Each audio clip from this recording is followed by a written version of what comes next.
What's going on, guys? This is Austin, or a lot of you guys know me as Zoe. I kind of wanted to do an introduction video today. I do apologize if I cough a little bit, or I am finishing up getting sick. So I was sick for about a week with the flu. It's fun stuff, but hopefully this is okay. Just have a little gameplay from the other day. So just have that recording in the background. You hear a little bit of sounds from the game, but hopefully it's not too distracting. But just wanted to kind of do an introduction video, kind of introduce myself, kind of say my vision, a little bit where I come from, and yeah, let's get the ball rolling. So again, name's Austin. I go by Zoe when I'm usually online with video games or social media. And I guess a good way to start would be to where Zoe came from. So fourth grade, it's kind of weird maybe, but I remember the exact grade I was in. But if you know what those scholastic book fairs are, basically they have a bunch of books that are for that your grade, and they have them arranged in a nice fashion, basically. And they have a variety. I was more really like into sports and I guess athletics, so a lot of books I would go for would be in that category. I didn't win a book at any of the years except for grade four. It was a basketball book, and it's basically about camaraderie, and I could really relate to that, just being in sports and such. But I guess the person that was my character that I identified with was his name was Zoe. Long, I guess the the shorter version. But I could relate to him in the sense that he was like the smaller guy. So I was really small when I first started sports. I kind of hated football, but yeah, he was a smaller guy, and that's kind of who I liked. And that was one of the first times I kind of. It's gonna sound sappy and sentimental, but yeah, he really was in touch with like his emotions. He wasn't afraid to, if he needed to cry, he would cry, or get angry, frustrated, like a appropriate kind of way to express emotions. And but he'd still play hard for his team. That's kind of what I liked. Was even if he was frustrated or angry, upset, or felt misunderstood, he was always willing to go hard for his team. Ooh, that's a bad nano there. Sorry. But yeah, he was always willing to go hard for his team. So that's kind of what I related to. Eventually, when I got into gaming, years later more so, um, I think I just, remembered that kind of time where my life was kind of important to me and decided that'd be something I kind of wanted to continue on. So I made it Zoe just with the IE. His was Zoey, mine was Zoie. If you're into kind of more looking into that, his actual basketball official player name was Alonzo Mourning on the Miami Heat back of the day. So anyway, that's enough of that.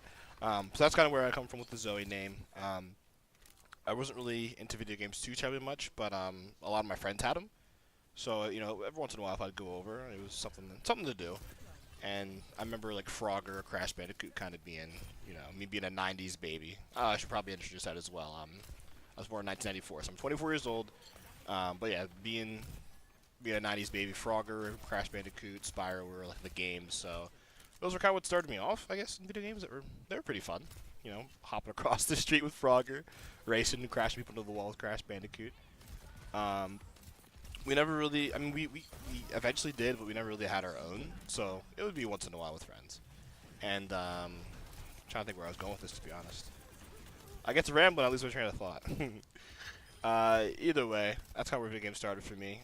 The games I actually really liked and enjoyed myself was Call of Duty. So that's kind of where it started for me, where I got like into it. I didn't really know it was competitive, like video gaming. I mean, I knew it was something that you could do for fun, and I guess YouTube and stuff.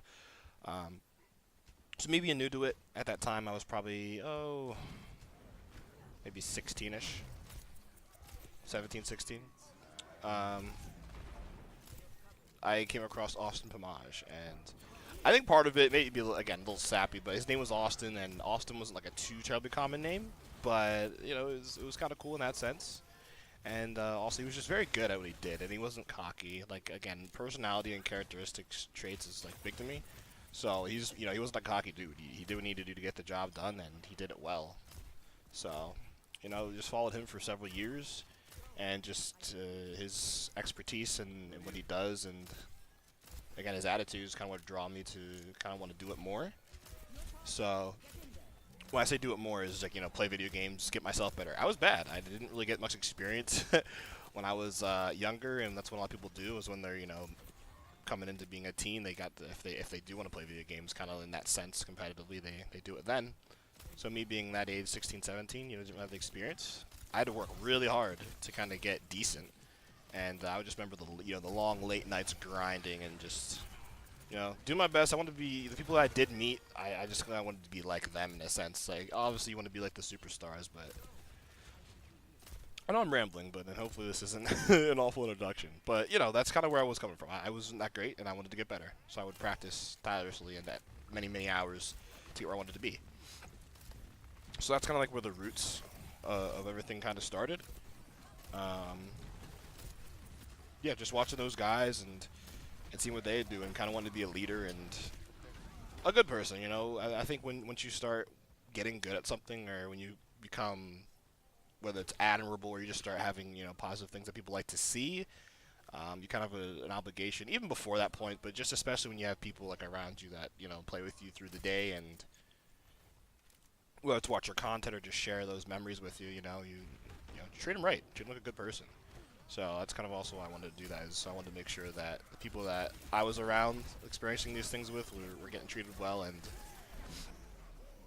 it was a good experience for all of us, not just me, you know. That's kind of what it's about, the team aspect. So, eventually Call of Duty kind of fell off for me. Kind of got a little repetitive and also a little bit complicated with, for boots to the ground's what I liked. It kind of got crazy with Advanced Warfare wasn't too bad, but then, you know, Black Ops 3 and all that got crazy. So I actually never thought I would come to PC games, but, well, I guess another reason for that was I never really had that great of a PC. It was always like my parents' Mac, you know. But eventually I got, you get your job, you save up your money for what you want to use it for besides the bills. And, yeah, I got into getting a nice PC, saved up, and I had a friend help me build one up. He gave me the proper specs, and, a coworker actually suggested, Overwatch. And I'm really skeptical about new games, not because I don't want to try new things, but, I'm just particular, I guess you could say.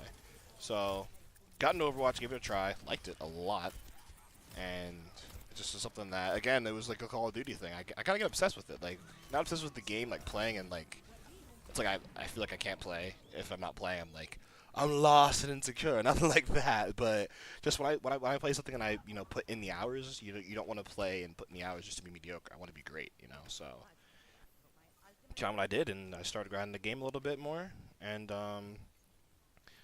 again, this might have just been foolery on my part, but I wasn't really aware of like the competitive side or what it was. I thought when like the $3,000 gold guns, I was like, oh, I'll just save up 3,000 points, 3,000 currency, and I'll be able to get this this golden Ana gun.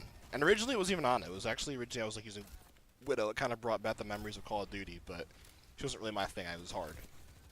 So I started using Ana, and I don't know, it just felt good. It felt right. It kind of felt like I was meant to do as far as that goes. So crazy how roots stick with you, you know. Um, so yeah, I mean, I guess what I want to get out of Overwatch is just a little bit of the reminiscing of the good old days back in Call of Duty when, you know, with my old buddies, but also just enjoy something that could be, I don't even know how to put it in words, to be honest. I didn't really think about this part per se. I'm just kind of going off of instinct and what comes to mind, but,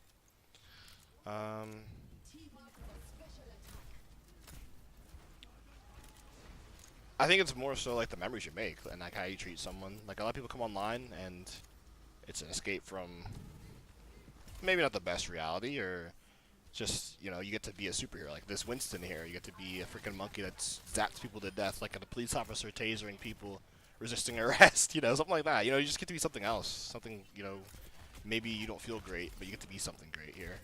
So I mean, just having people, let people live their how they want to live it, but also, you know, feeling good and helping helping out my team. That's what I love about the support role. It's helping. You're helping other people be great. You can be great as a support, but you're helping other people be great and feel safe to make, you know, take risky chances, do those dives, make those plays, overextend if necessary, you know, that kind of stuff. So that's what I like about support. Um, I mean, to be upfront, this is kind of what the main bulk of what I want to talk about. You know, introduce myself. As for my channel, it just started. I've had my YouTube for a long while. It's never uploaded anything. So I guess another thing about being nervous about trying new things, I was nervous about how to start YouTube, you know. But it's not that bad. You record it.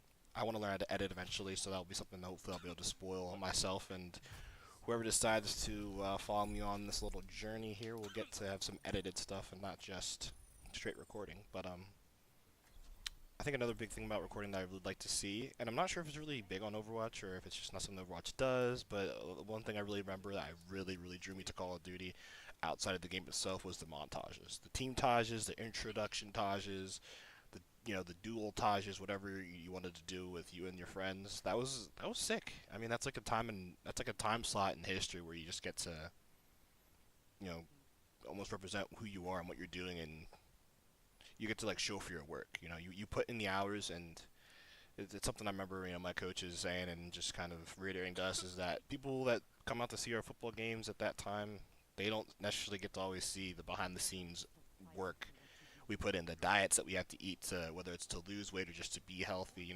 The weightlifting, the hours of practice, the film. They don't get to see all that. So just to relate it back to this is that we not everyone gets to see your grind per se, but I guess that's part of the beauty of being whether it's a streamer or a YouTuber, whatever you do to post your content, is that is showing people a little bit more. But even me, like I had before I even got into competitive, I had like I think 200-ish hours on Ana, who I wanted, I want and still hopefully will have as my quote unquote main. So I mean, people saw it, but not everybody. Only people that you play with on a consistent basis. So I guess that's it for my little ramble. 10 minutes in ish. So hopefully, again, not too terribly long, not too ranty, not too sentimental or sappy. But yeah, that's just me. Seeing who I am. Again, a lot of people call me Zoe, which is fine. I mean, it has a lot. It does have a story behind it. So anyone that's wondering, yep, that's where Zoe comes from. My 4th grade childhood. But yeah, this is Zoe Austin with an introduction video. Hopefully, many more to come. Thanks for stopping by. Have a good one.